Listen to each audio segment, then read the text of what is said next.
रहमतुल्लाहि ताला व बरकातुहु।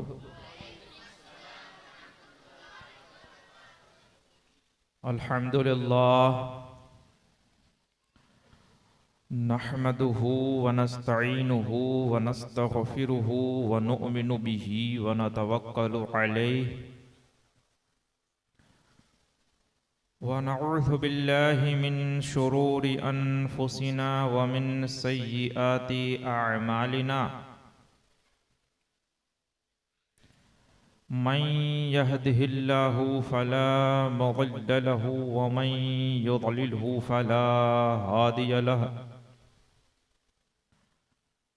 व नशहदु अन ला इलाहा इल्लल्लाहु वहदहु ला शरीक लहु व नशहदु अन्न सय्यदना व मौलाना मुहम्मदन अब्दुहु व रसूलुहु बिल हुदा व दीनिल हक़्क़ि अरसलहु। अम्मा बाद फ़अऊज़ु बिल्लाहि मिनश शैतानिर रजीम। बिस्मिल्लाहिर रहमानिर रहीम।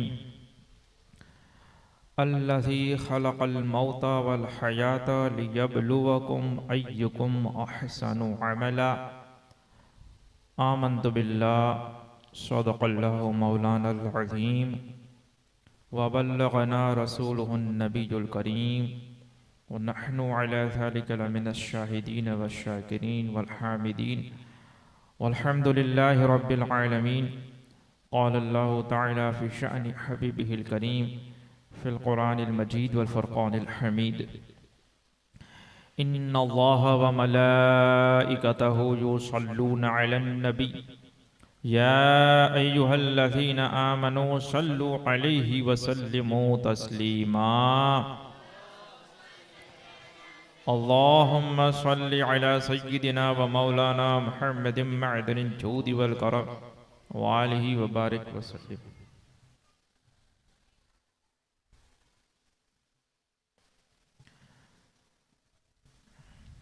गुज़िश्ता जहाँ से हमने बात छोड़ी थी, आज इंशाअल्लाह वहीं से शुरू करेंगे। उम्मीद करता हूँ कि कल कहाँ से छोड़ा था वो आपको याद होगा। कितनों को याद है? हाथ ऊंचा करे तो पता चले। अच्छी बात है, यानी लगता है कि आप वही आगे का मंजर सुनने के लिए ही आए हो। माशाअल्लाह। इससे पहले कि कल की बात को आगे बढ़ाया जाए, हम यहाँ तक की जो हमारी गुफ्तगू है इन 9 रातों में, उसके बारे में थोड़ा सुन लेते हैं कि ये हमने क्या सुना अभी तक। तो हमने ये सुना कि ईमान कामिल करने के लिए और मोमिन कामिल बनने के लिए नबी करीम रऊफ़ और रहीम सरवर दो आलम सल्लल्लाहु अलैहि वसल्लम की महब्बत ये सबसे ज़्यादा होनी चाहिए और ये तमाम मोहब्बतों पर गालिब आ जानी चाहिए। इसी तरह दूसरा, रसूल करीम सल्लल्लाहु अलैहि वसल्लम का अदब और एहतराम आपकी ज़ाहिरी ज़िंदगी में और बादे विशाल किस तरह से ज़रूरी और लाजिम है, और सिर्फ आपका जिस्म अक़दस का ही अदब और एहतराम नहीं, बल्कि जब आपका तज़किरा किया जाए, आपकी बात की जाए, हदीस मुबारका पेश की जाए, या किसी भी तरह से जो भी चीज़ें आपसे मंसूब हो जाए उन तमाम बातों का अदब और एहतराम इसी तरह करना ज़रूरी है जैसा कि हम खुद ज़ाते अक़दस का एहतराम करें।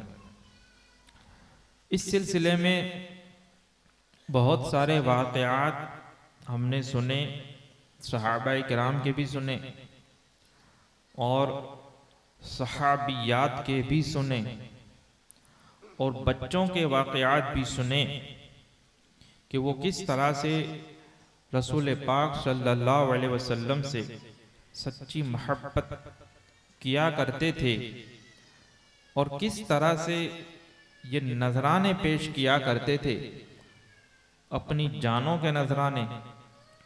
और माल तो फिर जान जब पेश कर दी तो फिर माल की तो कोई हैसियत नहीं रह जाती। कि 3 तरह की मोहब्बतें होती हैं कि इंसान हर किसी को फितरी तौर पर मोहब्बत रहती है। एक तो जान की मोहब्बत होती है, हर किसी को अपनी जान बचानी होती है। दूसरा औलाद की मोहब्बत होती है। फिर एक मोहब्बत होती है माल की मोहब्बत और एक होती है वतन की मोहब्बत। ये 4 मोहब्बतें वो हैं कि जो हर किसी में पाई जाती है। हर किसी को अपना वतन, जहाँ पे उसकी पैदाइश हुई, जहाँ पे उसका बचपना गुजरा, फितरी तौर पर उस चीज़ को वो पसंद करता है, लाइक करता है, मोहब्बत करता है, उसे वो चीज़ पसंद होती है। वो कहीं पे भी दुनिया में चला जाए, जहाँ पे उसका बचपना गुजरा, उसको वो ज़रूर याद करता है। इसी तरह माल की मोहब्बत तो बयान के मोहताज नहीं है और औलाद की मोहब्बत तो वो भी समझ में आती है। लेकिन इसमें यही होता है कि जब इंसान के पास 2 ऑप्शन होते हैं कि एक को बचाने जाएगा तो दूसरे को खोना पड़ेगा, तो उस एतबार से इसमें मुख्तलिफ दर्जात रहते हैं। मसलन एक तरफ माल की मोहब्बत है कि अपने गांव में, अपने देहात में, अपने शहर में जो तिजारत करता है उसमें जो मुनाफा होता है उसको अगर छोड़ दे और दूसरे वतन में चला जाए तो उसके पास माल ज्यादा आएगा, तिजारत अच्छी चलेगी। अब यहाँ पे 2 मोहब्बतें जमा हो रही हैं, एक तरफ माल की मोहब्बत है, एक तरफ वतन की मोहब्बत है। तो फिर होता यह है कि वतन की मोहब्बत पर माल की मोहब्बत गालिब आ जाती है, इंसान अपने वतन को छोड़ देता है, हिजरत करके दूसरी जगह पे जाकर बिजनेस सेट कर लेता है। तो उसने वतन को कुर्बान कर दिया, वतन की मोहब्बत को कुर्बान कर दिया। अब माल की मोहब्बत रही, जान की रही और औलाद की रही। अब हो गया बच्चा बीमार, अब ऐसा बीमार हुआ, अब उसके लिए खर्च के लिए बहुत सारा पैसा चाहिए। डॉक्टर कहते हैं 5 लाख हो गए, 7 लाख होंगे। अब वो 7 लाख बचाने जाता है तो बच्चा चला जाएगा, बच्चे को बचाने जाता है तो 7 लाख चला जाएगा। बताइए कि बाप क्या करेगा फिर? जाहिर सी बात है, आमतौर पर यही होता है कि आदमी फिर बच्चे को और औलाद की मोहब्बत को बचा लेता है और माल को कुर्बान कर देता है। तो अब जब इस तरह से मुकाबला हुआ तो क्या हो गया? अपने माल की भी कुर्बानी दे दी। तो इस तरह से मुख्तलिफ मोहब्बतें तो इंसान करता रहता है, लेकिन जब आपस में मुकाबला हो जाए, मवाजना हो जाए, तब वो क्या करता है उस पर हम कहेंगे कि उसको सबसे ज्यादा इसकी मोहब्बत है। अब 2 मोहब्बतें बची, एक थी खुद की जान की मोहब्बत, एक है औलाद की मोहब्बत। अब जब ऐसी सिचुएशन आ जाए कि दोनों में से एक ही बच सकते हैं, या अगर अपनी जान बचाएगा तो अपने बच्चे का मरना होगा, अपने बच्चे को बचाएगा तो खुद को मरना पड़ेगा। इसमें मुख्तलिफ लोग मुख्तलिफ तरह से काम करते हैं। बहरहाल ये हमारा मौजू नहीं है। खुलासा ये कहने का मतलब और वजह यह है कि मोहब्बत तो हमें हर होती है बहुत लोगों से। माँ बाप से भी मोहब्बत होती है, औलाद से भी मोहब्बत होती है, रिश्तेदारों से भी मोहब्बत होती है, माल से भी होती है और इसी तरह जान से भी होती है। लेकिन ये तमाम मोहब्बतों पर सबसे गालिब कौन सी मोहब्बत आनी चाहिए? तो फरमाते हैं अल्लाह के रसूल सल्लल्लाहु अलैहि वसल्लम, ला युमिनु अहदुकुम हत्ता अकूना अहब्ब इलैहि मिन वालिदिही व वलदिही वन नास अजमईन, कि तुम में से हरगिज कोई उस वक्त तक मोमिन कामिल नहीं हो सकता जब तक मैं उसके नजदीक उसके माँ बाप, उसकी औलाद और तमाम लोगों से ज्यादा महबूब न हो जाऊं। तो चूंकि ये सब अहादीसें और वो सारे वाक़यात हम सुन चुके हैं, तो ये याद दिलाने के लिए कि रसूल पाक सल्लल्लाहु अलैहि वसल्लम की मोहब्बत और आपका अदब और एहतराम ये सबसे फर्स्ट प्रायोरिटी। वैसे प्रायोरिटी उसी को कहते हैं जो फर्स्ट होता है, लेकिन वही सबसे प्राथमिकता हम जिसे देंगे वो रसूल पाक सल्लल्लाहु अलैहि वसल्लम की ज़ात होगी, रसूल पाक सल्लल्लाहु अलैहि वसल्लम से मनसूब चीज़ें होगी, रसूल पाक की शरीयत होगी, आपकी सुन्नत होगी, आपका तरीका होगा, आपका दीन होगा।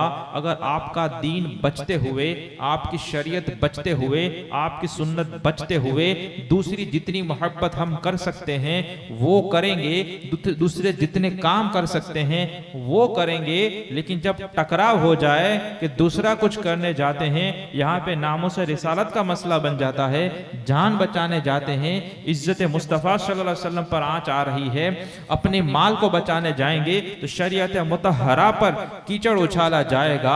अब जब दो चीजें टकराएगी तो एक मोमिन कामिल का यह फरीजा है और अपने ईमान को बचाने का यह जरिया है कि वो अपनी जान की परवाह न करे, माल को कुर्बान कर दे, अपनी इज्जत को खत्म करके रख दे और रसूल पाक सल्लल्लाहु अलैहि वसल्लम की इज्जत और नामूस पर पहरा दे। बारगाह रिसालत में ये कल तो वाकयात सुने कि ये सहाबियात भी कैसे नजराने पेश करती थी कि बनी दीनार की वो सहाबियात जब अपने जज्बात पे काबू न रख सकी, घरों से निकल गई, मदीने मुनव्वरा से उहद की तरफ जाने लगी। रास्ते में बताने वाले ने बताया, ये पूरा वाक्य हमने तफसील से सुना कि किसी ने कहा कि आपके भाई शहीद हो गए, बोले मा फ़अल रसूलुल्लाह, रसूल पाक का हाल क्या है।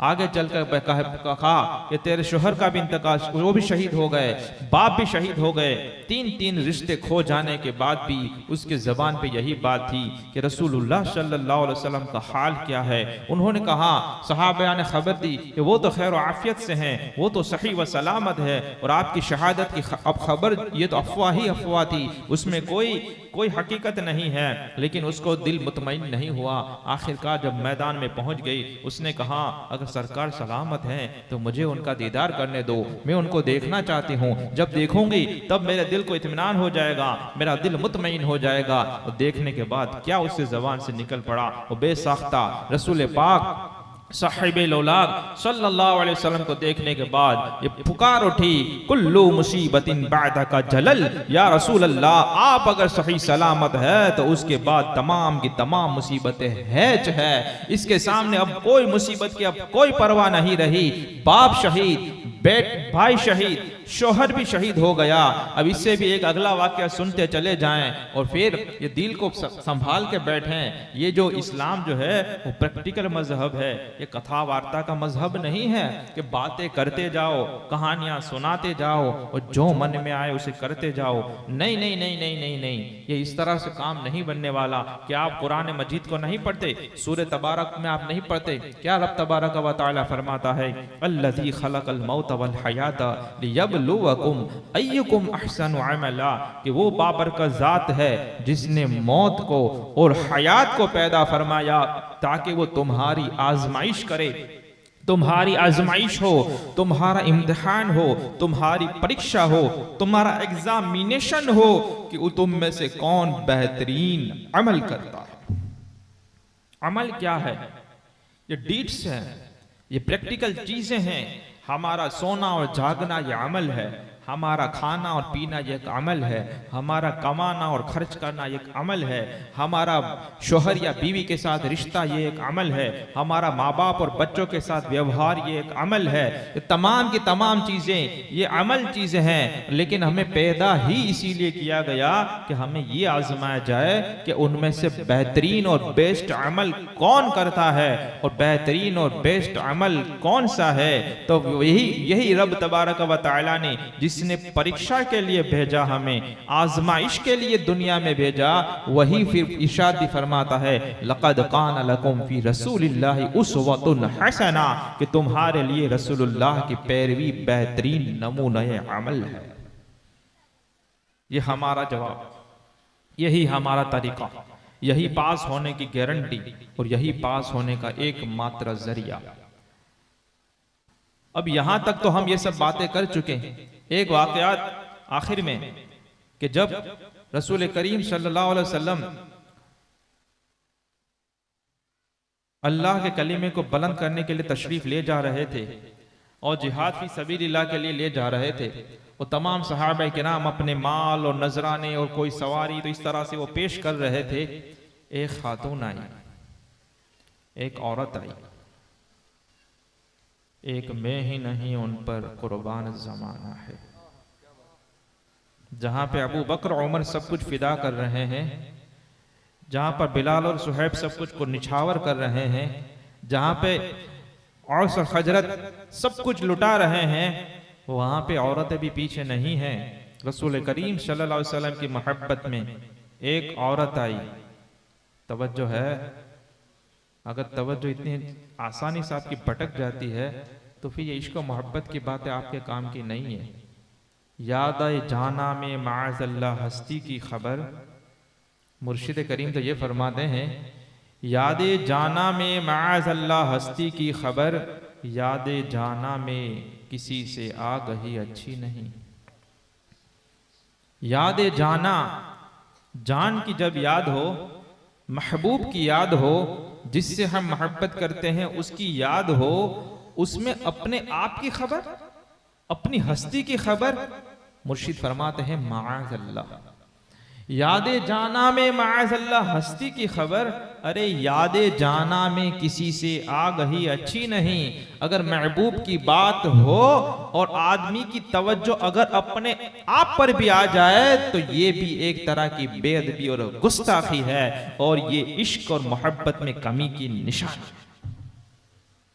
और यहाँ पे तो खुद से हटकर दूसरी जगह पर अगर तवज्जो बट जाती है तो फिर आपके लिए ये बातें फिर नहीं है। समझ में आ रही बात? तो अदब से दुरूद शरीफ पढ़ें आप। अल्लाहुम्मा सल्लि अला सय्यिदिना व मौलाना मुहम्मदिन मअदिन जूदि वल करम व आलिहि व बारिक व सल्लिम। एक ईमान वाली औरत रसूल करीम सल्लल्लाहु अलैहि वसल्लम की बारगाह में आई और इनके पास एक छोटा सा बच्चा था।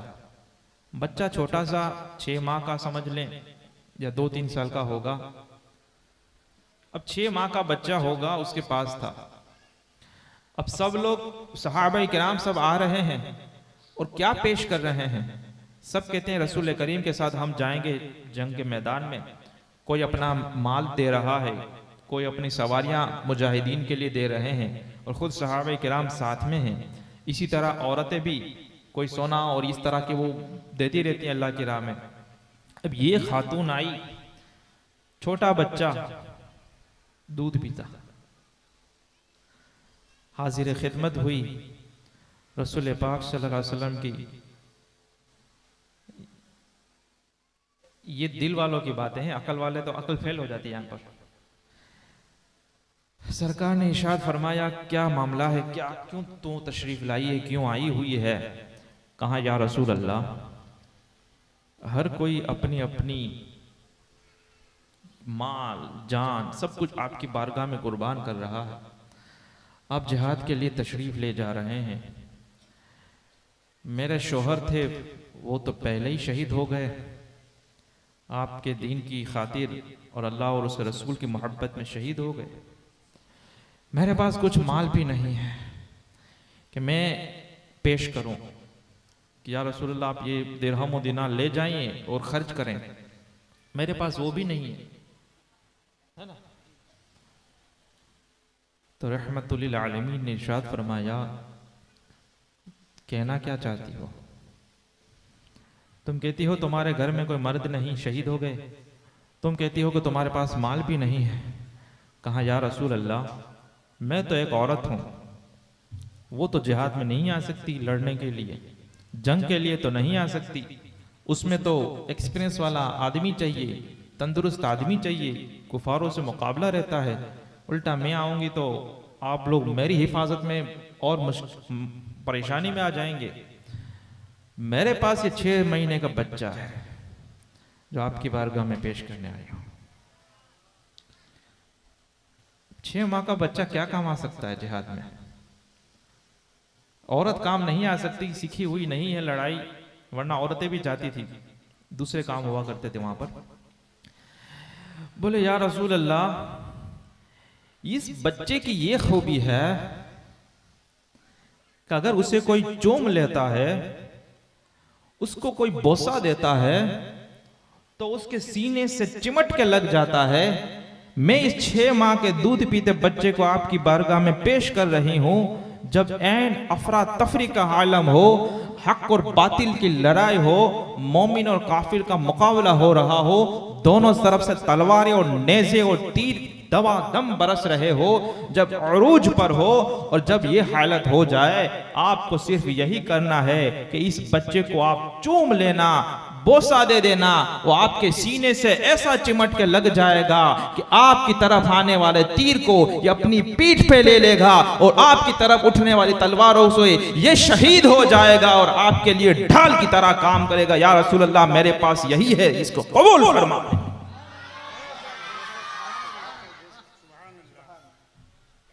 यहां पे अक्लों का काम ही नहीं। क्या हम ये दीन के लिए क्या कर रहे हैं? हम तब दीन के लिए सोचते हैं कि कुछ काम करना है, न्यास के सिवा कुछ सूझता नहीं हमें खाने पीने के सिवा कोई चीज नजर नहीं आ रही। इतने नफ्स के गुलाम बन गए, शैतान की जालों में इतने फंस गए कि हम कहते हैं कि दीन का काम पैसे के बगैर होगा नहीं, माल के बगैर नहीं होगा। और सादिक व मसदूर सल्लल्लाहु अलैहि वसल्लम ने इरशाद फरमाया है कि एक वो जमाना आएगा कि दिरहम और दीनार के बगैर दीन का काम नहीं होने वाला। हम धंधा खोलते हैं, व्यापार करते हैं, कहते हैं कि इतना क्यों दीवाने हो व्यापार के पीछे? बोले दीन का काम पैसों के बगैर नहीं होगा। लेकिन यही परसेंटेज निकाले कि आदमी कितना कमा रहा है और कितना परसेंटेज फीसद दीन के लिए दे रहा है, तो दूध का दूध और पानी का पानी हो जाएगा कि पूरी जिंदगी में और पूरे दिन और रात में दीन के लिए कुछ बचा ही नहीं। यहाँ पे देखे तो सही, ये हद नहीं हो गई कि दूध पीते बच्चे को कोई पेश कर रहा है, और क्या पेश कर रहा है? कोई सी माँ से तो पूछे। और कितने सारे यहाँ पे हैं जो बाप बन के बैठे हुए हैं, बेटे को बुखार तो दूर की बात है, ये मेरी माँ बहनें सुन रहे हैं इस्लामी रिश्ते की, बच्चे को चूंटी चूंटी चूंटी चूंटी कीड़ी चूंटी अगर वो डस जाती है, वो लाल चूंटी अगर ये डस लेती है, काट लेती है, तो माँ बेचैन हो जाती है। अरे अरे मेरे बेटे को क्या हो गया? उस पर वो लगाती है, पानी बहाती है, मलम और क्रीम लगाती है, अरे अरे इसको ये लाल हो गया, ये हो गया, वो हो गया। एक चूंटी बर्दाश्त हमसे नहीं हो सकती हमारे बच्चे पे। ये हकीकत है। औलाद की मोहब्बत तो सबको होती है, लेकिन यहाँ पे रसूलुल्लाह की मोहब्बत को देखें, पेश कर रही है तो क्या कर रही है कि वो माल तो मेरे पास है नहीं, शोहर को पहले ही मैंने शहीद करवा दिया, अब ये बच्चा मेरे पास बचा हुआ है, या रसूलुल्लाह इसको आप ले जाएं, जंग की जब तीर और इसकी बरसात हो रही हो, इसको आप चूम लेना, आपके सीने से ये लग जाएगा, तीर आपकी तरफ उठेंगे, ढाल की तरह ये काम करेगा, बख्तर और जीरा की तरह ये काम करेगा, इसकी पुष्ट पे तीर लगेंगे, ये शहीद हो जाएगा। या रसूलुल्लाह इसे कबूल फरमाए।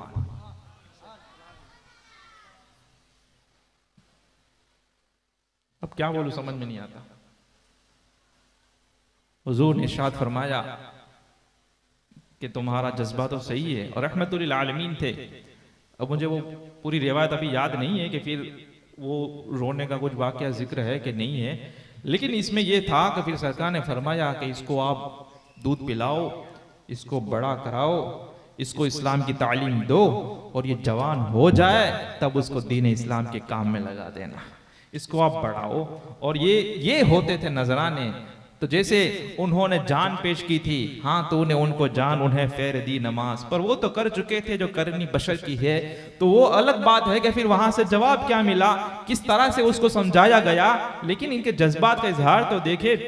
और यहाँ पे हमारा हाल ये है कि नमाज के लिए कहा जाता है तो लोग हमें समझा देते हैं, ये समझते हैं कि मौलाना को हम समझा देंगे कि आंख नहीं खुलती, क्या हम बेवकूफ नहीं हैं? हमें भी पता है, नींद हमें भी आती है, हमको भी रात को लेट हो जाता है, हमें भी काम रहता है, थकन हमें भी लगती है, आंख कब खुलती है और कब नहीं खुलती हमें सब कुछ पता लगा रहता है। हम यही लोगों के बीच में रह रहे हैं, यही समाज का एक हिस्सा हैं, हम कोई जंगल में रहने वाले लोग नहीं हैं कि आप हमें समझा दोगे। काम बहुत रहता है, सुबह हम उठ नहीं पाते हैं, हमें सबको पता है किसको कितना काम रहता है। और ये तो कह सकते हैं कि अगर आप लोग 2 बजे सोते हैं, हम 3-3, 4-4 बजे सोते हैं, लेकिन फजर में पहुंचना पड़ता है। इट्स ऑल अबाउट प्रायोरिटी, ये प्राथमिकता का सवाल है। वरना अगर इतनी मोहब्बत नहीं कर सकते और दीन के खातिर जिंदगी नहीं गुजार सकते, हर कोई अपने अपने बारे में सोचे। ये मैं दूसरों पे फतवे लगाने के लिए आपको नहीं बता रहा हूं, मैं एक आईने की तरह, हुजूर फरमाते हैं अल मोमिनु मिरादुल मोमिन, कि मोमिन मोमिन का आईना होता है। मुझे एक आईने की तरह देखें, मुझ में देखेंगे आपकी शक्ल नजर आएगी। ये और आईने का एक खूबी ये भी हुआ करती है, अगर यहाँ पे दाग लगा हुआ है और आईने में देखोगे तो वो ये नहीं कहेगा कि तू तो किंग और क्वीन लग रही है, वो ये नहीं कहेगा कि वाह क्या खूबसूरत है। अगर दाग है तो फिर वो दिखा देगा, और 10 दाग है तो 10 दाग दिखा देगा। तो आईने का ये खूबी और कमाल होती है, और इसमें हमें ही भलाई होती है कि हम उसको साफ कर लेते हैं। अब देखें कि अगर जिंदगी हर कोई अपनी अपनी तरह से जी रहा है, हम सोचें कि हम जिंदगी क्यों गुजार रहे हैं, और हम कहते हैं कि ला इलाहा इल्लल्लाह, अल्लाह के सिवा कोई इबादत के लायक नहीं। मुझे बताए क्या सच में अल्लाह की इबादत भी करते हैं कि फिर दूसरे की भी इबादत होती है? आप कहीं नहीं नहीं, मैं तो कभी बुत खाने में नहीं गया, कभी बुत को सजदा भी नहीं किया, मेरे घर में तो तस्वीर भी नहीं रखता। तो याद रखें, इबादत सिर्फ वही नहीं होती कि किसी पुतला बनाकर आप उसके आगे सर झुका लें। इबादत कैसे होगी? जैसे कुरान में फरमाता है अल्लाह ताला, अफराइता मन इत्तखज़ इलाहहु हवाहु, भला उन्हें तो देखे जिन्होंने अपनी ख्वाहिशात को अपना खुदा बना लिया है। यानी आदमी अपनी जिंदगी गुजारने में ये ना सोचे कि अल्लाह और उसके रसूल का फरमान क्या है, बस यही सोचे कि मेरा मन क्या होता है, और लोगों को तालीम देता फिरे कि मन ने मारवानो नहीं, जे मन मावे तो करीज लेवानो। तो ये क्या कर रहा है? ये अल्लाह की इबादत नहीं कर रहा, अपनी ख्वाहिशात की इबादत कर रहा है। अब आपको देखना हो, सोचना हो तो सोच ले। मैं 2-3 आपको वो इसके टिप्स बता दिए जा रहा हूं, जिससे हमें पता चले कि हमारी जिंदगी जीने का मकसद और मतलब क्या है, और हम किसकी तरफ जा रहे हैं। फिर कल जहां से बात छोड़ी थी वहां पर भी आ रहा हूं, लेकिन उससे पहले ये थोड़ा इंट्रोडक्शन करना जरूरी है। ये देखें, सुबह जब आंख खुलती है हमारी, हर किसी की खुलती है, जब सुबह हमारी आंख खुलती है तो ये मर्द भी सोचें, ये बच्चे भी सोचें, ये औरतें और खवातीन भी सोचें कि आपके जहन में सबसे पहली फिक्र और सबसे पहला विचार क्या आता है। हर कोई सोच ले, और नहीं याद आता अभी तो कल सुबह आंख खुलने के बाद ये जरूर सोचना कि ये कल बयान में हमने सुना है कि पहला विचार क्या आता है, आपको उससे पता चलेगा। अगर पहला विचार आपका फज्र की नमाज का नहीं आता तो खत्म। और इससे भी बेस्ट कंडीशन तो यही है कि आंख खुलने के बाद तहज्जुद का ख्याल आए, लेकिन मैं उतना डीप में नहीं जा रहा हूं, है ना। लेकिन फज्र का अगर ख्याल नहीं आया कि वक्त क्या हुआ, फज्र का वक्त है कि खत्म हो गया, मैं जमात मिलेगी कि मुझे अकेली पढ़नी पड़ेगी, मैं पहुंच पाऊंगा कि नहीं पहुंच पाऊंगा, अगर ये ख्याल नहीं आता और फिर दूसरा ख्याल आता है, क्योंकि भाई साहब उठते 9 बजे हैं, क्या ख्याल आएगा आपको मालूम है? 9 बजे उठते हैं, पहला ख्याल आता है दुकान का, पहला ख्याल आता है ऑफिस का कि भाई 10 बजे तो ऑफिस पे पहुंचना है, ये पहुंच तो जाऊंगा ने। और अगर उसकी घरवाली ने 9 की जगह पे साढ़े 9 को उठाया, अब इसको गुस्सा आता है, ये गरम हो जाता है, ये एंग्री हो जाता है कि मेरे नाश्ते का क्या होगा, मेरे खाने का क्या होगा, मेरे कपड़ों का और नहाने का क्या होगा। अभी सारे 9 बजे उठा रहा है तो क्या खबर नहीं कि 2 बजे पुगन जो है, ये समझ जो कि ये बर्बादी की तरफ जा रहा है, क्योंकि उसने अपने धंधे को अपना खुदा बना लिया है कि उठ रहा है तो अल्लाह और उसके रसूल की अल्लाह की इबादत और रसूल की इताअत के तौर पर नहीं, और अल्लाह और उसके रसूल के फरमान के मुताबिक नहीं, बल्कि सेठ ने जो टाइम दिया हुआ है कि इतने बजे उठना है तो ये उठ रहा है। अगर सेठ कहे कि आज इतवार है, छुट्टी है, तो भाई साहब 9 बजे नहीं उठेंगे, 11 बजे उठेंगे। तो पता क्या चला। और यही हाल फज्र वालों का होता है कि 6 बजे जमात है तो 5:30 को उठ जाता है, और जमात 6 की जगह पे 7 बजे हो जाएगी अभी ठंडी के मौसम में, तो फिर वो 5:30 की जगह पे 6:30 बजे हो जाएगा। यानी फज्र का टाइम आगे पीछे होता है तो इसका टाइम आगे पीछे होता है, और वहां धंधे का टाइम आगे पीछे होता है तो इसका उसका टाइम आगे पीछे होता है। हर कोई अपने बारे में सोच ले कि अल्लाह की इबादत कर रहा हूं कि धंधे की इबादत कर रहा हूं, माल की इबादत कर रहा हूं। और यही दूसरी टिप्स, सोने से पहले आपके जहन में क्या ख्यालात चल रहे हैं। अगर आपका सोना इसीलिए है कि चलो उठ के सुबह फलां फलां पार्टी से माल लेना है, फलां ऑर्डर लेना है, फलां पे उगरानी करनी है, वहां पे पैसे देने हैं, वहां उसको बोला था कि सोमवार को पैसे दूंगा, कल पीर का दिन सोमवार है, उसको क्या समझाना, पैसे तो देने हैं नहीं, उसको फिर समझा दूंगा, 2 दिवस पची रखो ने। अब ये सोच सोच के तुम सो रहे हो। और दूसरा सो इसीलिए रहा है कि उसे नमाज के लिए उठना है। किसकी इबादत हो रही है सबको पता है। मुझे मत बताओ कि हम किस लिए सोते हैं, किसके लिए, क्योंकि कब्र में जाना अकेले है और सबको हिसाब अकेले देना है। और इंसान के 3 दोस्त होते हैं। कितने? 3। एक दोस्त वो होता है जो हमें साथ देता है सिर्फ रूह निकलने तक। एक दोस्त होता है जो साथ देता है कब्र तक, और एक साथ देता है हमें हशर तक। कौन सा दोस्त रूह निकलने तक साथ देता है? कौन? जान निकल जाती है, मौत आ जाती है, तो हमारे कौन से दोस्त?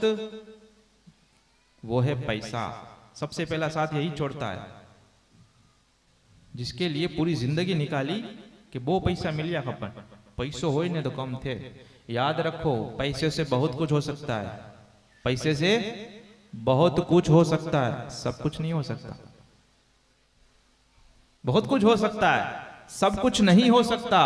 और जैसे ही रूह निकली तो ये हमारा माल अब हमारा नहीं रह गया, ये वारिसों का हो गया, ये वारसदारों का हो गया।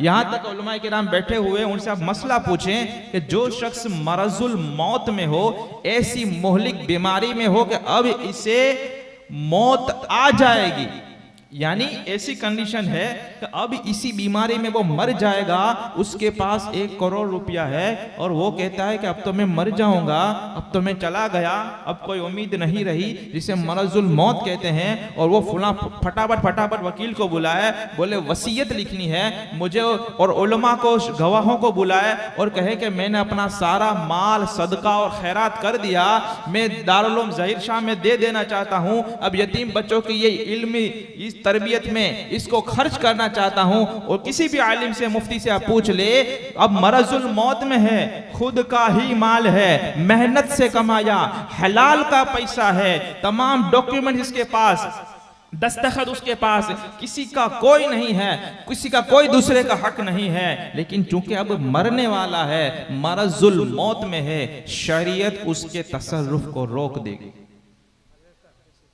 है ना? यही मसला है। इसका मतलब आप नहीं समझे होंगे, शरीयत उसके तसल्लुफ को रोक देगी। इसका मतलब यह है कि अब वो पूरा माल सदका नहीं कर सकता, खर्च नहीं कर सकता। क्यों? क्योंकि अब तो तू जा रहा है, अब तू अगर सब कुछ खर्च करके चला जाएगा तो ये वारिसों का हक मर रहा है, वहां पर इफेक्ट दूसरे लोगों पे पड़ रही है। अब बेटा अब तो तू गया, जो करना था वो जब हट्टा कट्टा था, जब बहुत बड़बड़ कर रहा था, उस वक्त तेरे को ये सब करना था। अब तो तू गया, अब तो तेरा माल, ये तेरी बीवी है तो उसके हक में चला जाएगा, बच्चे और बेटे और बेटियां हैं तो उसके पास चला जाएगा। शरीयत उसके तसल्लुफ को रोक देगी और उसे उस तरह से इसराफ, उस तरह से तसर्रुफ करने का और सदका और खैरात करने का अधिकार नहीं देगी। तो ये तो जब मरजुल मौत में हो तब की बात है। और जैसे ही रूह निकली, ये हमारा माल पड़ाया हो गया। सबसे पहला जो दोस्त हमें छोड़ने वाला है, जिस पर हमें घमंड था कि पैसों फेंकिए ने એટલે ગમે ધારીએ नहीं થઈ जाए, अब करके दिखा, अब पैसे फेंक के तो दिखा।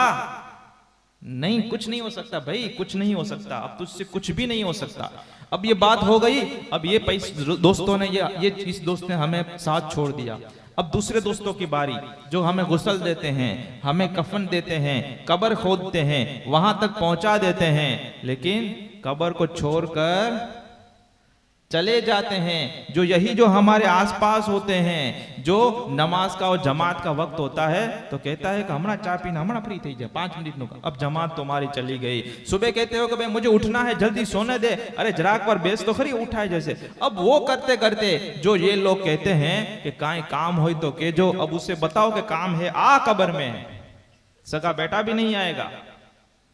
बाप मर जाए तो सगा बेटा, कल बात हुई थी ना कि वो गुस्ल करने भी नहीं आता, डर लगता है। बाप बगैर रूह के जिस्म का सगा बाप है, जिसने उसने कंधों पर बिठाया हुआ है, बाप ने अपने सर पे रखा हुआ है। दुनिया की तकलीफों और कैसे माल कमाना और कैसे कैसे लोगों के साथ रहना सिखाने वाला बाप है। अभी उसके जिस्म से रूह निकली, 1 मिनट नहीं हुई, वो सगा बेटा दूर हट जाता है। बोले किसी मौलाना को बुलाओ, भाई अपना काम नहीं है। बस ये दूसरे दोस्त जो छोड़ के चले जाएंगे। और तीसरा दोस्त जो कब्र में भी आएगा वो क्या है? वो है आमाल, जिस पर हमारी तवज्जो नहीं। और एक बात नोट कर लें कि कोई ये ना समझो कि अमल नहीं कर रहा, सब अमल कर रहे हैं। हाँ, अच्छे अमल नहीं कर रहा। अगर आप यहाँ पे बैठे हुए हो और आप कहें कि मैं तो सिर्फ बैठा हुआ हूं, कोई अमल नहीं, अमल हो रहा है। अमल ऐसी चीज है कि अगर कुछ भी ना करना ये भी एक अमल है। और अगर 10 घंटे आप सो जाते हो तो 10 घंटे सोना भी एक अमल है। बस उसका प्रकार 2 होते हैं, एक होता है अच्छा और एक होता है बुरा। अब जो भी अच्छा करो तो भी वो साथ में आएगा, बुरा करो तो भी साथ में आएगा। जिंदगी के जितनी भी मिनट्स और जितने भी दिन है वो तमाम के तमाम वो अमल की सूरत में ये आएंगे कब्र में। और फिर क्या होगा? जहां से हमारी कल की बात छोटी हुई थी, अब सुनना है, अब पहुंचे यहां तक। अब दुरूद शरीफ पढ़ो तो बात आगे बढ़ाता। अल्लाहुम्मा सल्ली अला सय्यिदिना व मौलाना मुहम्मदिन मअदिन जूदी वल करम व आलिहि व बारिक व सल्लिम। वो थोड़ा क्या बैकग्राउंड में समझाना पड़ता है, वो सीधा में चालू हो जाता है ना। तो जो 9 बयान में नहीं आए, सीधा 10वें में आए ना, तो उनके लिए फिर ये 66 केवी का झटका लगता सीधे। और कहते कि इनकी तो वाइज में ना भी ना हो, क्यों करो चुनावा। तो इसके लिए वो समझाना पड़ता है हकीकतों को। अब देखें क्या होगा। मुख्तलिफ अहादीसें इस सिलसिले में आई हुई हैं। गैब की खबरें बताने वाले रसूल करीम सल्लल्लाहु अलैहि वसल्लम ने बहुत सारे सहाबा किराम से ये रिवायत हम तक पहुंची हुई हैं। बहुत सारी मुख्तलिफ अहादीसों की किताबों में ये मुख्तलिफ रिवायात हैं, मुख्तलिफ अल्फाज हैं। और वो सारी चीज़ों का निचोड़ और जो खुलासा है और जो हमारे अकायद में आता है वो आप समझ सके उस जबान में मैं पेश करने की कोशिश करता हूँ। हज़रत रसूल करीम सरवर दो आलम सल्लल्लाहु अलैहि वसल्लम इरशाद फरमाते हैं कि जब इंसान को दफन करके लोग चले जाते हैं तो वो मय्यत और मुर्दा जाने वाले जो उसको दफन करके कब्र में छोड़ के जा रहे हैं उनके जूतों की आवाज सुनता है।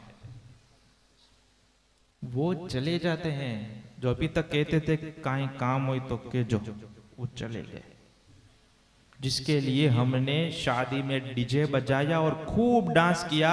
क्योंकि अगर डांस नहीं करते तो बोले काकाए न आवे लगन मा। अब वो काका भी चला गया या तो पहले ही कब्र में चला गया होगा। हा? अब क्या होगा? हुजूर फरमाते हैं यातिही मलकान असवदान अजरकान, कि उसके जाने के बाद 2 काले काले फरिश्ते और काली और ब्लू ब्लू नीली आंखों वाले फरिश्ते आते हैं जो बिल्कुल काले होते हैं। ये सिर्फ सुने मत, इमेजिनेशन करें साथ में तो ये काम पड़ने का। इमेजिनेशन समझते हो? तस्वुर करें कि वो शख्स कैसा लग रहे होंगे 2। और हम कब्र में हैं तो कब्र में कैसे होगा? इसका अगर ज्यादा आप करना चाहें तो आज रात को ऐसा करें कि अगरचे आप रूम में सो रहे हो सब हो, बस लाइट बिल्कुल बंद कर देनी है, एक एलईडी भी जलनी नहीं चाहिए, बिल्कुल अंधेरा। और अगर लाइट चली जाए तो हम सबसे पहले क्या करते हैं? सबसे पहले तो हमारी आंख खुल जाती है, अगर नींद में भी है और लाइट चली जाती है तो आंख हमारी खुल जाती है। फिर सबसे पहला हमारा काम क्या होता है? आजकल सबसे पहला काम हम ये करते हैं कि मोबाइल लेते हैं। लेते हैं कि नहीं लेते हैं? लेते हैं। मोबाइल यूं यूं ढूंढते हैं, वो बिस्तर पे यूं तकिए के नीचे हाथ डालता है कोई, यूं ऐसा ही करते हो ना सब। क्यों? उस वक्त किसी को फोन करना नहीं होता है, क्योंकि उसमें लाइट है, इसलिए हमारा हाथ खुद ब खुद वहां पहुंच जाता है। अगर मोबाइल ना होता तो पुराने जमाने में, हमारे बचपन के जमाने में ये होता था कि जब लाइट चली जाती तो वो मोमबत्ती और वो दिया सलाई पास में रखते सोते थे। सबसे पहला काम यूं यूं करके दिया सलाई का जो बॉक्स होता था वो बाकस वो निकालते और वो मेणबत्ती को जलाते थे। यानी रोशनी से हमारा इतना ताल्लुक है और अंधेरे से हमें इतनी वहशत होती है कि हमें पता है कि भाई हमारे घर में ही तो सो रहे हैं, पास में यहाँ पे हमारा बच्चा सो रहा है, यहाँ पे कोई बीवी है या शोहर है या माँ बाप है, यही सब सो रहे हैं। अभी भाई आंख बंद करके सो जाने, आधे घंटे 1 घंटे में लाइट आ नहीं, हमें अंधेरे में डर लगता है। हमें सबसे पहले ये कि बस कुछ दिखना चाहिए हमें, तब हमारी जान में जान आता है। इसीलिए हम सबसे पहले फोन को स्विच ऑन कर देते, ये लाइट ऑन करते हैं। तो यही आप हाल देखें, कब्र में तो फिर क्या होना है? कब्र में तो बिल्कुल पैकम पैक, और ऐसा पैक करेंगे अगर वो जो पार्ट रख रहे हैं, ईंट रख रहे हैं, और इतनी सी छोटा सा भी सुराख होगा ना, छोटा सा भी सुराख, इतनी सी भी अगर सुराख ले गया ना, तो वहां पे कोई दाढ़ी वाला खड़ा ही होगा, जो जी देखा है मार मार गारो मार, वो भी बंद करवा देगा। यानी इतनी सुराख में से भी लाइट अंदर में नहीं आनी चाहिए। बहुत जलसे किए हैं बाहर, एसी के बगैर नींद नहीं आती थी, अब सो के दिखा। अब क्या होगा? ऐसी अंधेरा, अकेला, वहां पर अकेली जान, दम घुटता, दिल उकताता, अंधेरा घर, आला अंधेरा घर, अकेली जान, दम घुटता, दिल उकताता, खुदा को याद कर प्यारे, वो साथ आने वाली है, वो साथ आने वाली है। और आएगी तो किस तरह से आएगी? वो इस तरह से आएगी कि फिर बाद में कुछ नहीं होगा, जो कुछ करना है वो अभी का अभी ही करना होगा।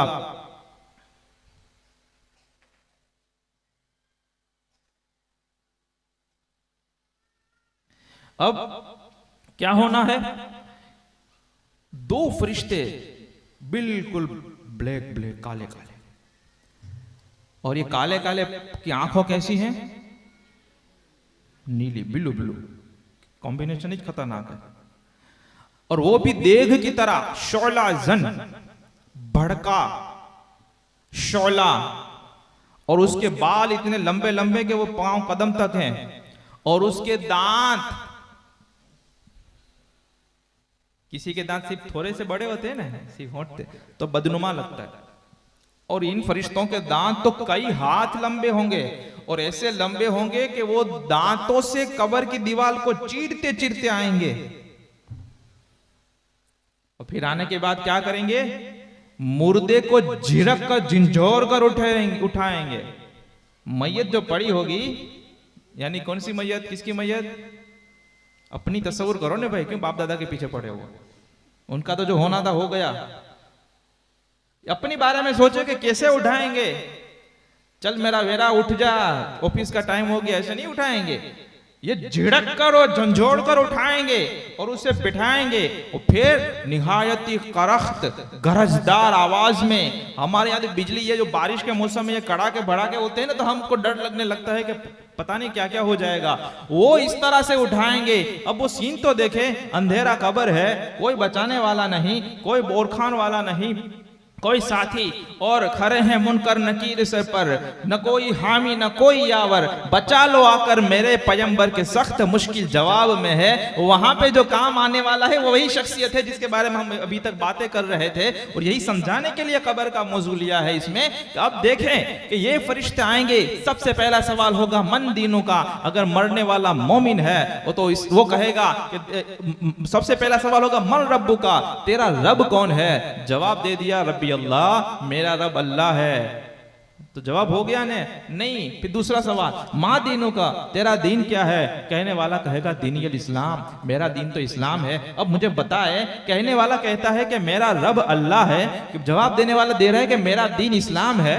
अब तो फिर मामला हल होना चाहिए। भाई तुम हटो, अब तो कुछ कुछ अच्छा अच्छा होना चाहिए, खिड़कियां खुलनी चाहिए, हवाएं चलनी चाहिए। नहीं नहीं नहीं, अब मेन और फाइनल नजात दिलाने वाला सवाल बाकी है। वही सवाल के लिए हमारी ये गुफ्तगू चल रही है। तीसरा सवाल ये होगा, एक शख्सियत और रूह ज़ैबा का दीदार करवाया जाएगा और वहां पे पूछा जाएगा मा कुंता तक़ूलु फी हाज़ा रजुल, इस शख्सियत के बारे में तो क्या कहा करता था। यहाँ पर सीके पे गौर कहे कि सिर्फ तक़ुल नहीं है, कुंत तक़ुल है। ये उलमाए किराम बैठे हुए हैं, ये कुंत तक़ुल माजी इस्तमरारी का सीगा है, यानी क्या कहता है ये नहीं पूछेंगे, क्या कहा करता था। माजी इस्तमरारी कंटिन्यूअसली पास्ट टेंस का सीगा इस्तेमाल होगा कि तुम कहा क्या करता था। क्या ये कहता था कि नबी इल्म गैब नहीं जानते, दीवार के पीछे नहीं जानते, ये नूर नहीं है बशर है, फातिमा के भी काम नहीं आ सकते, ये नहीं जानते, इसका ये नहीं,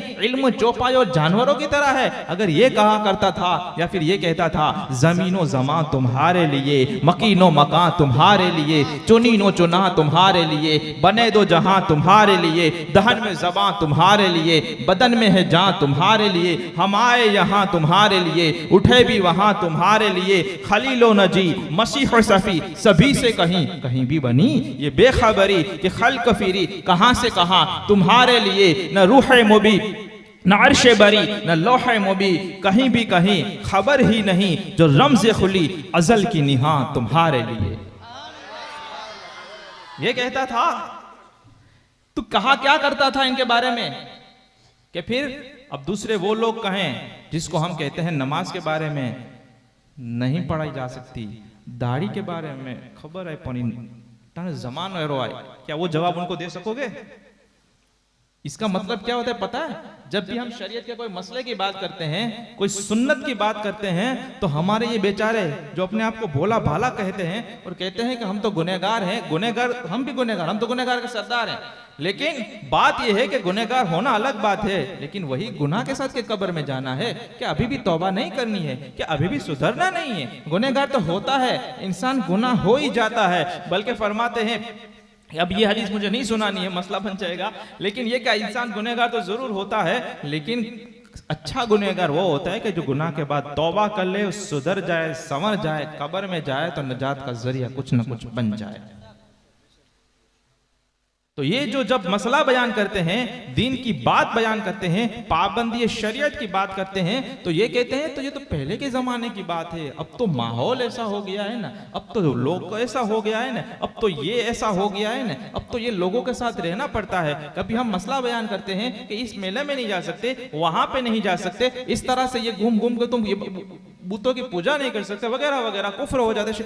नहीं, ये तो करना पड़ता है, ये करना पड़ता है। क्या रसूलुल्लाह को तुम कब्र में ये जवाब दोगे, या रसूलुल्लाह आप ऐसा दीन लेकर आए कि वो जमाने के साथ चल भी ना सका, आप जो दीन लेकर आए, जो कुरान लेकर आए थे, वो 1400 साल पे तो सहाबा किराम ने वैसे वैसे कारनामे किए और ऐसे ऐसे आप कुर्बानियां पेश की, लेकिन या रसूलुल्लाह तुम ऐसा दीन लेकर आए कि 1400 साल के बाद हमारे माअज़ल्लाह किसी काम के ही नहीं रहा और हम तो कुफ्फार और मुशरिकीन के तरीके पे चलने लगे, हमने लिबास अंग्रेजों के जैसे पहन लिए और हमने ये चेहरे और ये सब यहूदियों जैसे बना लिए और रीति रिवाज हमें हिंद के मुशरिकों जैसे बना लिए। या रसूलुल्लाह हमारा दीन, ये तो हम आधार कार्ड पे सिर्फ धर्म मुस्लिम लिखा हुआ था, हमारे घर में तो इस्लाम बढ़ा ही नहीं, इस्लाम बचा ही नहीं, क्योंकि हमारे किसी काम का माअज़ल्लाह था ही नहीं। हम शादी करते थे, रिश्ता करते थे तो इस्लाम के मुताबिक नहीं होता था। हम यही सिर्फ देखते थे कि फला फला एक्ट्रेस ने कैसे कपड़े पहने हुए हैं, वो सीरियल में फला फला वो नाचने वाली आती है, उसके वो कपड़े कैसे होते हैं। हमने ये नहीं देखा कि माँ फातिमा ज़हरा की जब शादी हुई तो वहां पे रसूल करीम ने क्या महर के तौर पे लिया हुआ था और क्या जहेज में दिया हुआ था, हमें उसका कोई माना नहीं था। क्या कब्र में ये जवाब देने की ताकत है किसी में?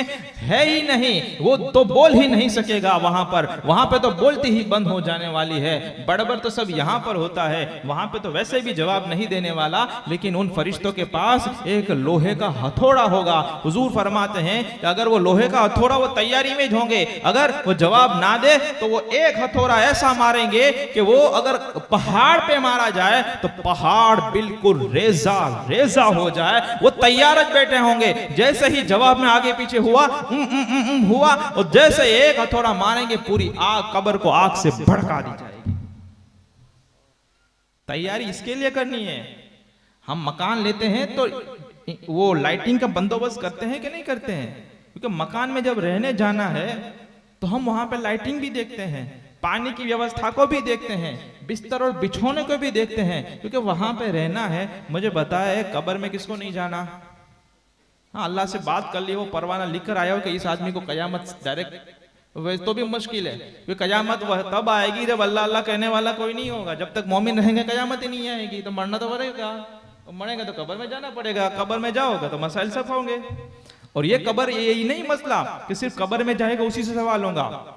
अगर किसी को शेर ने खा लिया है, शेर के पेट में चला गया, किसी को दरिया ये डुबा दिया है और मछलियों के पेट में चला गया, किसी को कौओ और बाज और चील ने खा लिया है, परिंदों के पेट में चला गया, वो जिसके भी पेट में होगा, जहां पर भी होगा, अगर जो उसको जला दिया जाए और राख और खाक हो जाए, ये सवाल मुनकर नकीर के होने हैं। तो फिर करो तैयारी।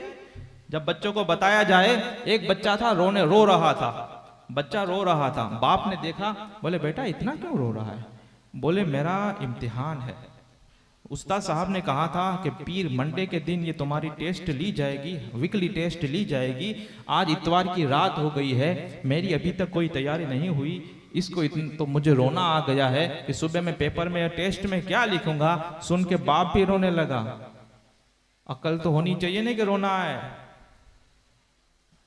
अब मां ने कहा कि तमे शा माटे रड़ो पण? इसके मुझे यह ख्याल आया कि एक हफ्ते की तैयारी नहीं हुई और मेरा बेटा रो रहा है, और मेरी तो 50 साल की जिंदगी निकल गई। रब की बारगाह में जाऊंगा, वहां पे क्या जवाब दूंगा? उसकी तो मैंने कोई तैयारी ही नहीं की, उसका तो मैंने कोई प्लानिंग ही नहीं किया, और इसी तो मेरी जिंदगी ही नहीं गुजारी। ये सोच के मुझे रोना आ रहा है। तो आप बात समझ रहे हैं कि अगर मोमिन है और फिर अगर तीसरा जवाब सही दे दिया तो वो कहेंगे कि हम जानते थे, कतकुन्ना नअलमु, हम जानते थे कि तू यही जवाब देने वाला है, अब तो आराम से सो जा। अब वो मैयत खुश हो जाती है, अब क्योंकि जिंदगी में काम ऐसे किए थे, अब उसको जवाब आ गया, अब वो पास हो गया। हजरत उस्मान गनी रदी अल्लाह तआला अन्हु सर्टिफाइड जन्नती, कंफर्म जन्नती, अशरे मुबशरा में से, खलीफा राशिदा में से हैं। जब वो कब्र के पास जाते थे, इतना रोते कि आपकी दाढ़ी मुबारक तर हो जाती। दूसरे अर्ज करते या अमीरुल मोमिनीन, आप जन्नत और दोज़ख के तज़किरे किए जाते हैं, आखिरत के क़यामत के अहवाल होते हैं, आप इतना नहीं रोते। ये कब्र की बात आती है, कब्र को देखकर आप इतना क्यों रो रहे हो? कहा ये हमारी पहली मंजिल है, अगर ये सलामत हो गई, इसमें हम खैर आफियत से निकल गए, इसमें बच गए तो आगे सब में बचते चले जाएंगे, और इसमें फंस गए तो आगे सब में फंसते चले जाएंगे। इसलिए मुझे इसको देखकर रोना आता है। अगर ये इसमें मैं पास हो गया, इस टेस्ट में मैं पास हो गया, तो फिर आगे आसानियां ही आसानियां हो जाएंगी, और अगर इसमें फंस गया तो आगे फंसता ही फंसता रहूंगा मैं। यह है हज़रत उस्मान गनी का तक़वा। और हमारा हाल, कि कब्र में दफन करने जाते हैं तो वहां पर भी बिजनेस की बातें होती हैं, और होशियार लोग तो वहां पे भी फोन पे वो डीलिंग कर लेते हैं, वहां पे भी वो चालू होता है उनका कामकाज। और कुछ इससे भी होशियार होते हैं, फोन पे बात नहीं करते तो मैसेज में यूं व्हाट्सएप यूं करके वो सब बिजनेस चलता है। हालांकि कब्रिस्तान जाना इसलिए था कि दुनिया से बेरगबती पैदा हो और आखिरत की तरफ इंसान की तवज्जो जाए, लेकिन जब दिल मुर्दा हो जाए तो उसको तो कब्र के अंदर में भी रख दो तो भी उसको समझ नहीं पड़ेगी कुछ, उसको मरने के बाद ही समझ पड़ती है फिर। लेकिन जागना है जाग ले, आसमान के साये तले, हश्र तक सोता रहेगा खाक के साये तले। और अगर वो मुनाफिक है, काफिर है, तो उसको भी सवालों के जवाब नहीं आएंगे। अब बात को मैं मुख्तसर कर देता हूं। अब जो बयान दूसरी जो कर रहा था कि जब वो 3 जवाबात दे देगा तो अब क्या होगा? फरिश्ते कहेंगे कि हम जानते थे कि तू यही कहने वाला है, और निदा देने वाले से एक निदा दी जाती है कि मेरे बंदे ने सच कहा। अब उसके लिए क्या करना है? उसके लिए अफरिशहु फिल मिनल जन्ना, उसके लिए जन्नत का बिछौना बिछाओ, उनको जन्नती कपड़े पहनाओ, और उसके लिए जन्नत की खिड़की को खोल दिया जाए। वो हुक्म दिया जाता है। मुझे बताए हमें तैयारी जिंदगी ऐसे गुजारनी है कि सवाल जवाब के बाद ये मुद्दा सुनाया जाए। क्या आवाज आती है? निदा देने वाला निदा देता है। जब ये तीनों सवालों के जवाब परफेक्ट हो जाते हैं, कहा जाता है कि हमारे बंदे ने सच कहा है, उसको जन्नती बिछौना बिछाया जाए, उसको जन्नती कपड़े पहनाए जाए, और उसके लिए जन्नत की खिड़की खोली जाए। लेकिन जन्नती खिड़की खोलने से पहले फरमाया जाता है कि पहले जहन्नम की खिड़की बाएं लेफ्ट साइड की खोली जाती है, उसमें से उसको जहन्नम की आग की लपट, लू, गर्मी, बदबू, वो सब महसूस होता है, वो थोड़ी सी सेकंड्स के लिए या मिनी सेकंड्स के लिए वो खोली जाती है और फिर फौरन बंद कर दी जाती है और फिर जन्नत की खोली जाती है, जहां से उसके जन्नत की ठंडक और खुशबू और अच्छी नसीम और वो हवा उसे महसूस होने लगती है। उसे कहा जाता है अगर तू ठीक से जवाब न देता तो वो उसमें तेरी बारी आने वाली थी, तो उसको पहले वो खोल कर फौरन बंद कर दी जाती है, लेकिन उसमें वो लपट और लू और उसके घरमावे को और उसकी बदबू को महसूस कर लेता है। फिर ये खिड़की खुलती है ताकि उसे इस बात का एहसास हो, उसे कदर हो कि अल्लाह ने मुझे किस बड़ी मुसीबत से बचा लिया है। अब सवाल ये है कि क्या हमारी तैयारी ऐसी है? और जिंदगी किसके लिए जी रहे हैं? 3 चेकिंग पॉइंट। सुबह आंख खुलती है तो क्या ख्याल करते हो, किसके लिए कर रहे हो?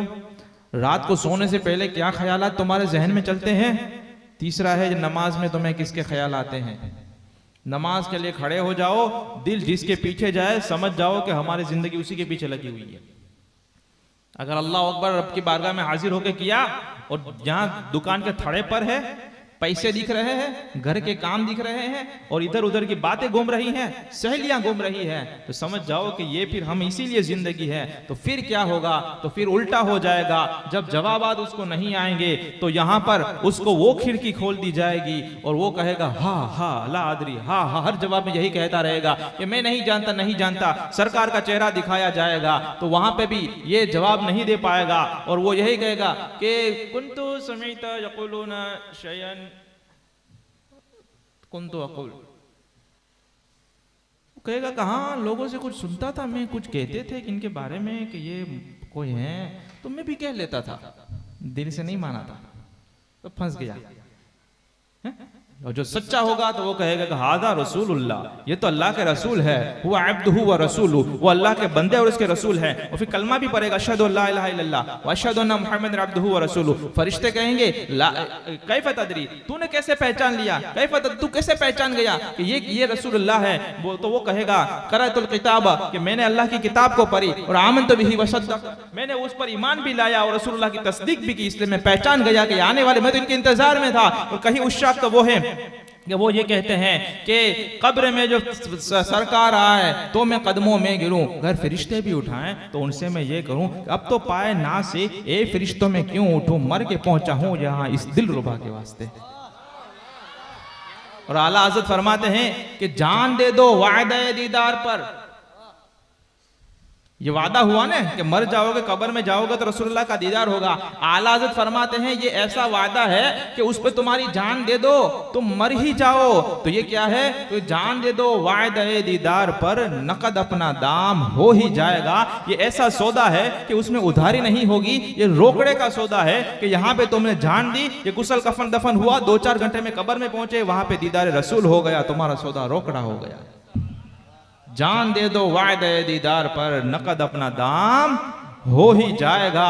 तो ये इस तरह की बातें हैं। अब जो दूसरी जो खुलासा इस बात का यही है कि इन सब की तैयारी करनी है, यही हमारा असल मकसद है, यही हमारी जिंदगी का उसूल है। वरना कब्र में एक अजदहा आता है, बिच्छू आते हैं, बड़े बड़े ऊंट की गर्दन जैसे बिच्छू होते हैं, और काफिर की कब्र में 99 सांप होते हैं। और अगर एक नस ले, अगर जमीन पर एक नस मार दे तो पूरी जमीन में सब्जा हरियाली उगना बंद हो जाए, ऐसे जहरीले होते हैं। और वो ऐसे सांप जब आते हैं वो कब होता है? जब फजर का वक्त होता है तो सुबह सादिक तक इंतजार करते हैं, फिर जो लोग फजर की नमाज न पढ़े उसको फिर फजर का वक्त पूरा होने से डसना शुरू करते हैं जोहर के वक्त। अब जोहर का पूरा होता है, वहां से जोहर जो नहीं पड़ता असर तक, असर न पड़े मगरिब तक, मगरिब न पड़े ईशा तक, ईशा न पड़े फजर तक डसते रहते हैं। और इसी तरह बहुत सारे अज़ाबात का जिक्र है। अज़ाब कब्र हक है, और कब्र में आदमी जाता है तो कब्र उसको दबाती है, अच्छों को भी दबाती है, बुरों को भी दबाती है। लेकिन अच्छों का दबाना ऐसे होता है जैसे माँ प्यार से अपने बच्चे को चिमटा लेती है, और बुरों का बचाना ऐसे होता है जैसे बिल्ली चूहे को पकड़ती है मुंह में और ऐसा दबाती है कि जैसे ये दोनों पासराटी होती है ना, ये पसलियां दोनों दाईं और बाईं, कब्र ऐसे दबाती है कि ये दोनों पसलियां ऐसे हो जाती हैं।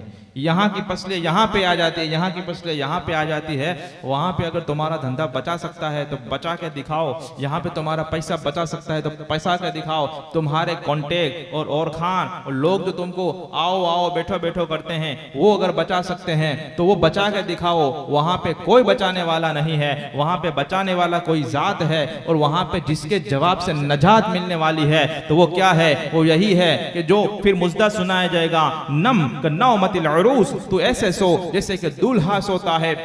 तो वो कैसे होगा कि वो कब्र में लहराएंगे, तहश्र चश्मे नूर के जलवा फरमा होगी जब, तलअत रसूलुल्लाह की, अर्श हक है मसनदे रिफअत रसूलुल्लाह की, देखनी है हश्र में इज्जत रसूलुल्लाह की। सूरज उल्टे पांव पलटे, चांद इशारे से हो चाक, अंधे नजदी देख ले कुदरत रसूलुल्लाह की। वो जहन्नम में गया जो उनसे मुस्तगनी हुआ है खलीलुल्लाह को, हाजत रसूलुल्लाह की। और जिसको ला व रब्बिल अर्श, जिसको जो मिला उनसे मिला, बटती है कौनैन में नेमत रसूलुल्लाह की।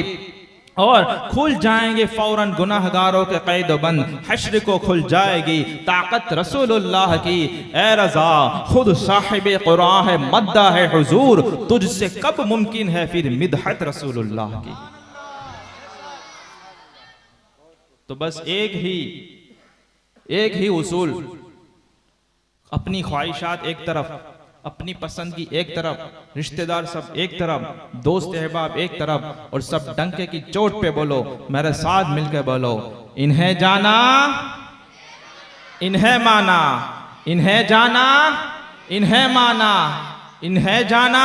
सारे बोलो, जो भी इश्क का दावा करता है, जो भी ये बात को, ये 9 बयान में 10 बयान में, अगर ये 10 बयानों का सिलसिला चला, ये इसीलिए चलाया गया था और यही समझाने के लिए, अगर शायद किसी को भी अगर बात समझ में आ गई हो कि ये किस में नजात है, किस में ये छुटकारा है, और कौन कामयाबी है और कौन कामयाबी का रास्ता और दलील है, जिसको भी समझ में आया मेरे साथ मिलकर पढ़े, इन्हें जाना इन्हें माना, इन्हें जाना इन्हें जाना इन्हें माना, इन्हें जाना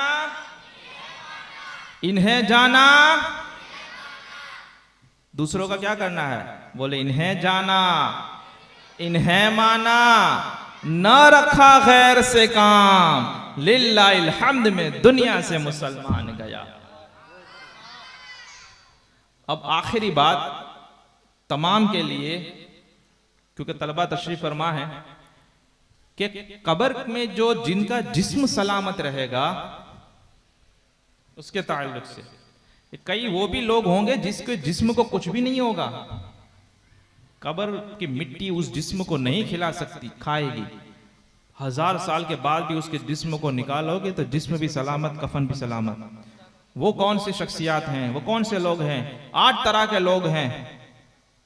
एक तो है अंबिया किराम, एक है औलिया किराम, एक है उलमाए किराम, कि जो आलिम बाअमल होंगे उसके जिस्म को ये बोसीदा नहीं किया जाएगा इंशाअल्लाह। चौथे जो हैं वो हाफिज कुरान, जो कुरान पे अमल करते हों, उनके भी जिस्म सलामत रहेंगे। फिर एक वो शख्स होंगे कि जिसके जिस्म ने कभी भी अल्लाह की नाफरमानी ना की हो, तो इनके भी जिस्म को कुछ नहीं होगा।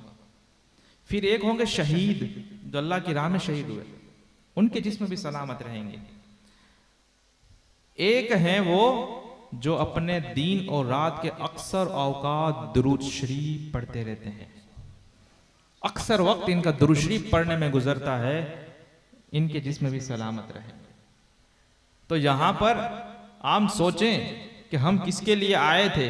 अब अंबिया किराम तो वो अलग बात हो गई, औलिया किराम वो भी हमसे नहीं हो सकता। अब कुछ चीजें हैं कि जो हम कुछ कर सकते हैं, जैसे उलमाए किराम, आलिम बनने का दरवाजा सबके लिए खुला हुआ है। और आलिम की फजीलत क्या है, कैसी है कि क़यामत का दिन होगा, वो अफरा तफरी का माहौल आपने याद होगा, और नफ्सी नफ्सी का आलम लगा होगा, फिर शफाअत कुबरा का दरवाजा खुलेगा, शफाअतें होती चली जाएंगी, उलमाए किराम का कब से हिसाब हो चुका होगा, लेकिन उनको जन्नत में जाने नहीं दिया जाएगा, रोक दिया जाएगा। शहीद आएंगे, हिसाब होगा, जन्नत में चले जाएंगे। मुजाहिद फी सबीलिल्लाह आएंगे, वो भी जन्नत में चले जाएंगे। उलमाए किराम अर्ज करेंगे, या रब्बल आलमीन, हमारे बताए हुए दीन से और हमारे सिखाए हुए मसले की वजह से तो ये लोग जन्नत में जा रहे हैं, हमें क्यों नहीं जाने दिया जा रहा? बात समझ में आ रही है? आलिम से सीख सीख के लोग उस पर अमल करके जन्नत में पहुंच जाएंगे, लेकिन उलमाए किराम को रोका जाएगा, आप अभी ठहरो। और वो अर्ज करेंगे, या रब्बल आलमीन या अरहमर राहिमीन, ये हमारे बताए हुए लोगों से ये जिहाद किया तो जन्नत में पहुंच गए, शहीद हुए जन्नत में पहुंच गए। हमारे सिखाए हुए दीन के मुताबिक व्यापार और तिजारत किया, जन्नत में पहुंच गए। हमारे सिखाए हुए से कितने ही लोग नमाजी होकर जन्नत में पहुंच गए, अल्लाह हमें क्यों नहीं जाने दिया जा रहा? रब्बुल आलमीन कहेगा, आज तुम्हारा मकाम मेरे नजदीक फरिश्तों की तरह है, तुम्हें जन्नत में तो जाना है, अकेले नहीं जाना है। यहाँ पे गुनहगारों की सफ़े लगी हुई हैं, जहन्नमियों की सफ़े लगी हुई हैं, जिन पर जहन्नम वाजिब हो चुकी है। तुम इसमें जिसको भी चाहो उसको हाथ पकड़ के जन्नत में ले जाओ। तब पता चलेगा कि ये उलमा का मकाम क्या है। जब कयामत के दिन शहीद, जिसने अल्लाह की राह में अपनी जान को खत्म कर दिया, शहीद हो गया, जब उलमा किराम के मकाम को देखेंगे तमन्ना करेंगे, काश हम भी आलिम होते। वहां पर अब लोग आएंगे, अब आएंगे, एक आने वाला आएगा, बोले आलिम साहब से कहेगा, क्या मुझे पहचाना? बोले नहीं पहचाना। बोले याद है उस वक्त मैंने पानी का गिलास दिया था? बोले चल तू भी चल। एक आएगा, बोले याद है मुझे पहचाना? बोले मैंने नहीं पहचाना। बोले उस वक्त तो वो कहेगा कि मैंने तुमको वुजू करवाया था, अब मेरी शफाअत करो, आप मेरी सिफारिश करो, अल्लाह मेरी मगफिरत फरमा दे। अब अल्लाह ने तो इनको इज़्न दिया हुआ है, इजाजत दी हुई है। बोले तूने मेरे को पानी दिया था? बोले हाँ। बोले चल तू भी चल। और फरमाया जाएगा कि तुम्हारे शागिर्दों की तुम शफाअत करो, सिफारिश करो, अगर सितारों की तादाद के बराबर हो, अगर जो सितारों की तादाद के बराबर तुम्हारे शागिर्द हो, सबको लेके निकल जाओ। तो यहाँ पे सुनने वाले में से है कोई अल्लाह का बंदा जो ये नियत करे कि इंशाल्लाह मुझे भी आलिम बनना? खुद नहीं बन सकता तो है कोई अल्लाह का बंदा जो ये नियत करे कि अपने बेटे को जरूर आलिम बनाऊंगा? यहाँ पे सुनने वाली है कोई अल्लाह की बंदी जो रसूल पाक का कलमा पढ़ रही है, इस्लाम की बात शहजादी, जो ये नियत करे कि मैं अपने बेटे को आलिम जरूर बनाऊंगी? यहाँ पे कब्र की बात से लेकर हशर की बात तक कहीं पे डॉक्टर और इंजीनियर की बात नहीं आई, कहाँ पे करोड़पति और भूखपति की बात नहीं आई।